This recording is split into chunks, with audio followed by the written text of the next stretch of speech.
¿Y si te dijera que un susurro procedente de casi 13.000 millones de kilómetros de distancia nos devolvió la esperanza de escuchar la voz de la humanidad en el espacio? En la inmensidad del vacío, una diminuta sonda que lleva más de 46 años viajando en solitario, se convirtió en protagonista de un misterio capaz de detener al mundo. Construida con tecnología de los años 70, aquella nave silenciosa lleva consigo un mensaje de la Tierra, un disco de oro con sonidos del planeta, fragmentos de música y saludos en 55 lenguas.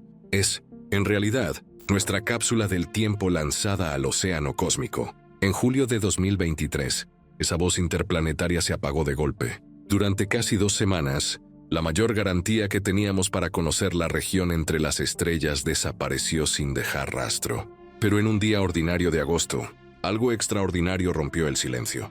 Un débil pulso, como un corazón latiendo al filo del infinito, llegó de nuevo hasta nosotros. Fue mucho más que recuperar una simple señal. Significaba que la historia de Voyager 2, nuestra embajadora interestelar, estaba lejos de concluir. Para entender la magnitud de lo ocurrido, tenemos que viajar casi medio siglo atrás, al verano de 1977. Aquella época de pantalones acampanados y del estreno de cierta épica galáctica marcó el inicio de lo que la NASA denominó el Grand Tour, una trayectoria única, posible solo cada 175 años, que permitiría visitar Júpiter, Saturno, Urano y Neptuno en un solo viaje.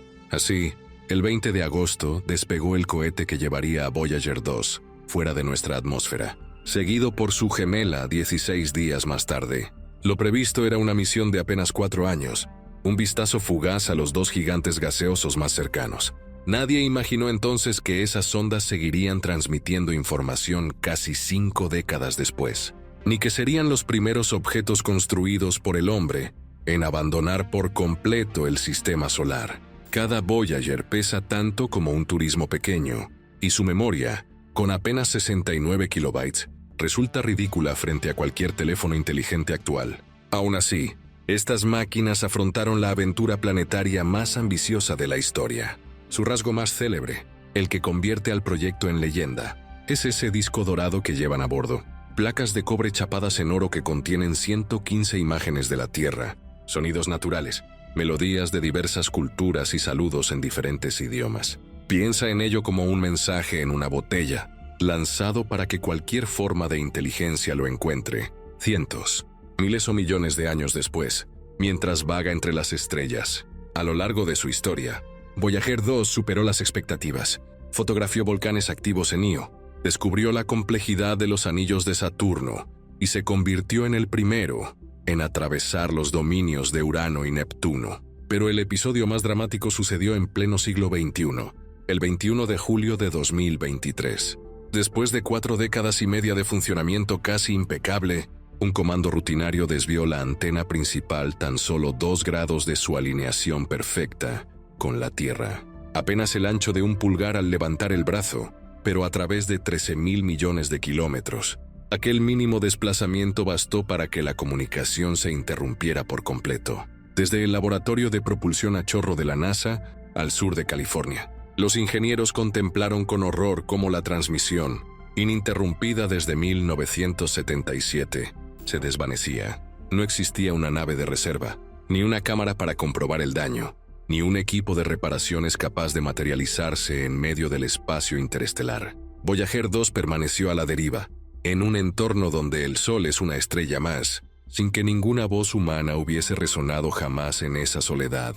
11 días de silencio cósmico se convirtieron en 2 semanas de tensión. La red de espacio profundo de la NASA, un conjunto de antenas gigantescas en California, España y Australia, rastreó el firmamento sin descanso, esperando captar el ruido de fondo de la radiación cósmica o la huella de una señal demasiado tenue para distinguirse. Esas antenas, algunas tan grandes como campos de fútbol, son nuestros oídos en el universo, y en aquellas jornadas trabajaron día y noche, ajustando frecuencias y calibrando receptores, con la esperanza de que en aquel inmenso océano electromagnético, Voyager 2 siguiera susurrando. La dificultad era monumental. Con el tiempo, la potencia de su transmisor había caído hasta 23 vatios, apenas lo que consume la luz de una nevera.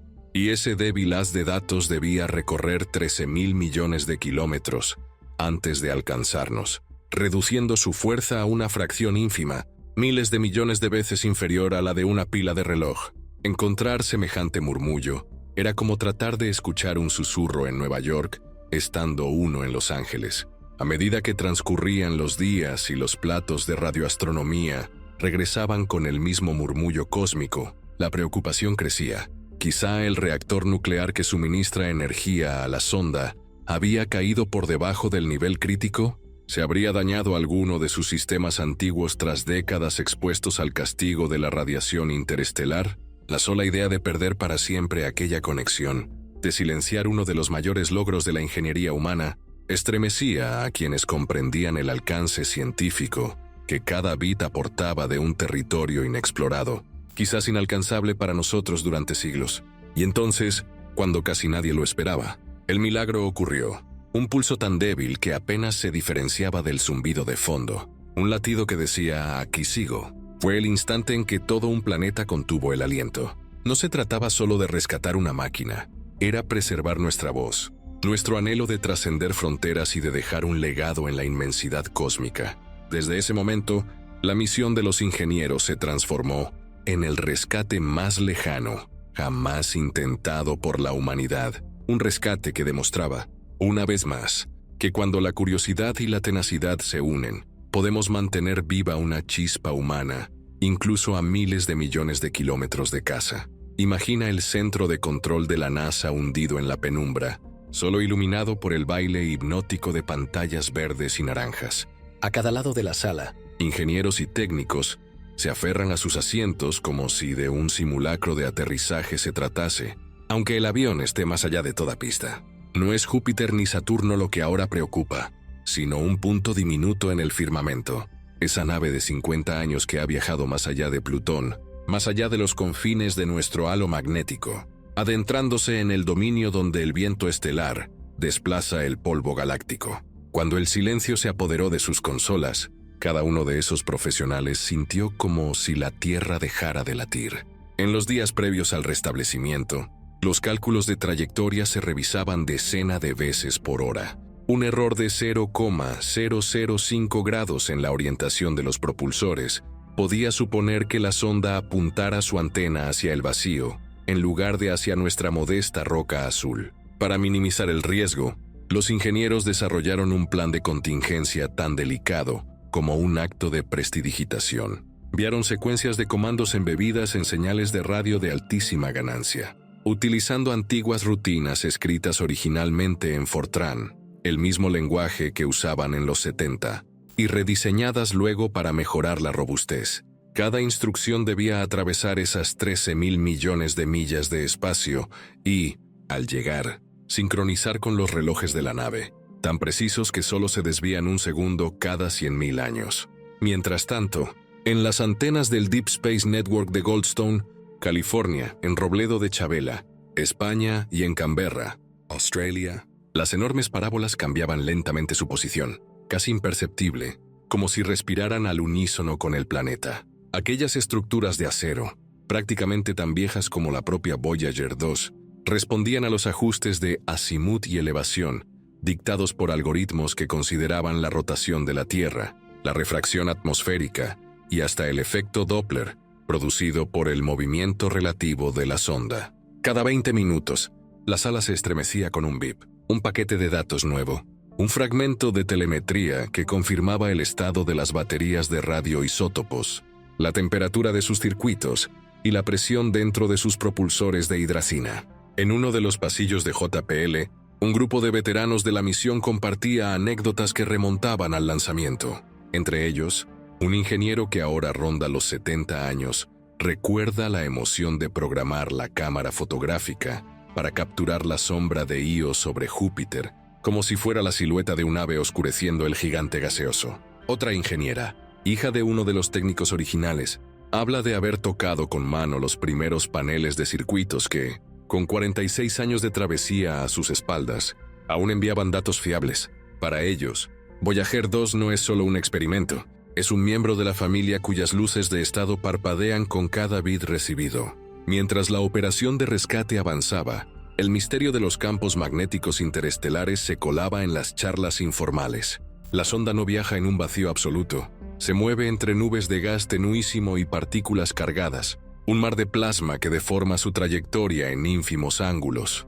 La interacción de esas partículas con los detectores de plasma y con los instrumentos de medición de ondas de choque en el heliopausa es precisamente lo que convierte a Voyager 2 en un descubridor silencioso de fronteras que jamás podremos visitar con naves tripuladas. Cada pulso que nos llega narra una historia de choques energéticos, de un viento solar que disipó su empuje y de un campo magnético galáctico que envuelve a la sonda en un abrazo invisible. Con el restablecimiento parcial de la señal, llegó el momento de comprobar la salud del sistema de guiado, de probar cada uno de los 3 giroscopios, tan críticos que sin ellos la nave perdería su capacidad de apuntar la antena de 75 metros de diámetro virtual hacia la Tierra.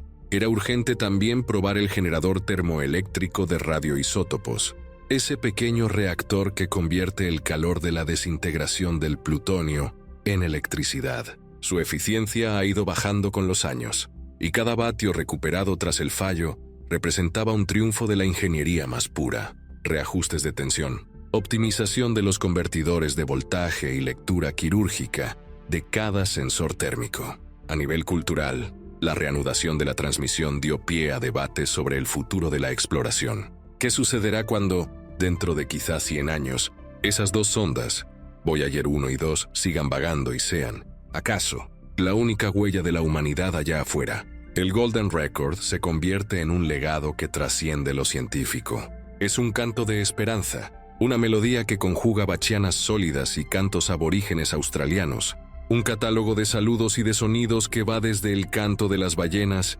hasta la cacofonía de una ciudad moderna. Por un momento, la idea de encontrarnos con un posible receptor extraterrestre deja de ser ciencia ficción y se convierte en un desafío ético. ¿Estamos preparados para tocar la puerta de otros mundos con nuestras voces grabadas hace medio siglo? Mientras la misión recupera su ritmo normal de envíos de datos, los equipos ya planean la siguiente fase: utilizar la antena de alta ganancia para escudriñar el plasma interestelar con resolución nunca antes alcanzada, mejorar las estimaciones de la densidad de partículas y medir la variabilidad de ese viento galáctico que atraviesa nuestra galaxia. Con cada bit, se afinan los modelos que describen la forma de la heliosfera, esa burbuja defensiva creada por el Sol, y se alimentan las simulaciones capaces de predecir cómo será el entorno del espacio profundo, cuando, dentro de décadas, lleguen futuras sondas o incluso naves con humanos a bordo. Por ahora, cada crujido de datos que emerge de la oscuridad interplanetaria es un recordatorio de nuestra pulsión por explorar, de ese conjunto de voluntades que, generación tras generación, ha cuidado de estas naves como si fueran velas al viento, impulsándolas hacia lo desconocido. Porque más allá de Júpiter, más allá de Neptuno, existe un paisaje de silencio y radiación donde solo la curiosidad puede trazar el rumbo. Y mientras esa chispa siga viva en los receptores de la Tierra, sabremos que nuestra historia interestelar está lejos de cerrarse. ¿Y si te dijera que un susurro procedente de 13.000 millones de kilómetros nos devolvió la esperanza de escuchar la voz de la humanidad en el espacio, en el silencio helado que habita más allá de los planetas? Una pequeña sonda llamada Voyager 2 lleva casi medio siglo de viaje. Su propósito original era escudriñar Júpiter y Saturno en un par de años, pero terminó rompiendo todas las expectativas. Con un peso parecido al de un coche compacto y una memoria de apenas 69.000 bytes, hoy es la más antigua mensajera humana recorriendo lo desconocido. Dentro de su delgado armazón guarda un disco chapado en oro, nuestra cápsula del tiempo. Ahí se grabaron 115 imágenes de la Tierra, sonidos de ballenas y ríos, melodías de bachianas y cantos guerreros, saludos en decenas de lenguas y el latido de una vida que late desde todos los rincones del planeta. Es una invitación al cosmos. Si existes, escucha nuestro canto. El 20 de agosto de 1977, un cohete desprendió a Voyager 2 de la gravedad terrestre. Comenzaba el Gran Tour, esa ruta que la alineación de los gigantes gaseosos dejaba abierta solo una vez cada siglo y medio. Júpiter y Saturno, Urano y Neptuno se convirtieron en etapas de una odisea sin retorno. Y allí donde llegaba el haz de su antena, la sonda devolvía tesoros, telas de nubes en Neptuno, anillos con surcos invisibles y volcanes en erupción en Io. Décadas después, en julio de 2023, sucedió lo inesperado. Un comando rutinario hizo girar la antena solo un poquito, apenas el grosor de 2 dedos levantados al frente. A distancia, ese giro fue suficiente para perder por completo la sintonía con la Tierra. De un día para otro, las gigantescas antenas de la red de espacio profundo, las orejas con que seguimos a las ondas, dejaron de oír el murmullo de Voyager 2. Durante 14 días, el mundo contuvo el aliento. Ingenieros en California, España y Australia rascaron cada frecuencia, calibraron cada receptor, ajustaron cada parámetro. Sabían que, con solo 23 vatios de potencia, lo que gasta un frigorífico pequeño, la señal tenía que recorrer un vasto desierto de vacío. Cada bit atravesaba partículas cósmicas y se debilitaba miles de millones de veces antes de llegar. Localizarlo era tan complicado como escuchar un susurro en pleno desierto. Mientras tanto, en las salas de control, las pantallas parpadeaban con números y gráficos. Un par de veteranos contaba historias del arranque de la misión, la emoción de capturar la sombra de Io sobre Júpiter, o la sorpresa al descubrir que Urano no era un azul uniforme, sino un gigante con misteriosos vórtices. Otros recordaban las interminables noches programando en Fortran, un lenguaje que hoy parece un fósil digital. Esas rutinas antiguas, rebautizadas y mejoradas, sirvieron ahora para enviar órdenes de rescate. Cada instrucción debía viajar 13.000 millones de kilómetros y activar en el momento exacto los relojes de la nave, que solo varían un segundo en 100.000 años. El último día de silencio, las antenas giraron al unísono. En Goldstone, Robledo de Chabela y Canberra se mezclaron 1000 miradas, y entonces, entre el ruido de fondo, apareció un pulso, tan leve que apenas destacó sobre la radiación interestelar, pero inequívoco. «Sigo aquí», fue el latido de un corazón mecánico que llevaba viajando más tiempo del que cualquier ingeniero que lo diseñó permanecería vivo. Ese momento demostró que la curiosidad puede persistir más allá de la vida humana. Recuperada la señal, llegó la siguiente prueba. Comprobar los sistemas de guiado. La antena en la sonda mide casi 3,5 metros y debe apuntar con precisión casi perfecta. Sin los 3 giroscopios funcionando, el haz se perdería en la oscuridad. También había que revisar el generador de plutonio, un corazón radioactivo que, al expulsar calor, crea electricidad. Su eficiencia decae con los años, pero al recuperar cada vatio, se ganaba un respiro para mantener activos los instrumentos de medición del plasma interestelar. Aquel rescate fue más que un ajuste técnico. Inspiró debates sobre el futuro de la exploración. ¿Qué quedará dentro de 100 años? ¿Serán aquellas 2 sondas, Voyager 1 y Voyager 2, los únicos mensajeros que prospecten la inmensidad cuando nuestras naves tripuladas ni siquiera se acerquen? El disco dorado se transforma en un archivo de nuestras voces, de los latidos de una tierra joven, vulnerable y curiosa. Incluye el canto de un pájaro tropical, el compás de un tambor africano y el murmullo de un mercado urbano. Cada sonido es un testigo de nuestra diversidad. Mientras el equipo de la NASA organiza la siguiente fase, los planes incluyen escudriñar con más detalle las partículas del medio interestelar. Con nueva calibración, Voyager 2 puede medir la densidad del gas y la fuerza de los campos magnéticos fuera de nuestra burbuja protectora. Así aprenderemos cómo el viento solar forma un escudo alrededor del sistema solar y cómo esa frontera se dobla y estira ante los empujes de la galaxia. En los pasillos del Jet Propulsion Laboratory, los veteranos repiten anécdotas con una sonrisa. Aquella mañana en que un joven ingeniero vio por primera vez la señal de Urano. O la noche de agosto en que un grupo improvisó una guitarra eléctrica en medio de la planta baja, tocando la melodía que luego apareció en el Golden Record. Historias que unen generaciones, un puente entre el asombro de quienes diseñaron la misión y quienes hoy escuchan su pulso en la penumbra. La aventura de Voyager 2 es un recordatorio de que el acto de explorar no acaba con un lanzamiento. Empieza cuando aprendemos a cuidar y mantener vivas las ondas, a interpretar cada eco que nos trae noticias de lo remoto. Es un regalo colectivo, la letra más antigua de una historia que todavía no tiene fin. Moraleja: a veces, Basta un susurro lejano para recordarnos que la curiosidad humana no tiene fronteras.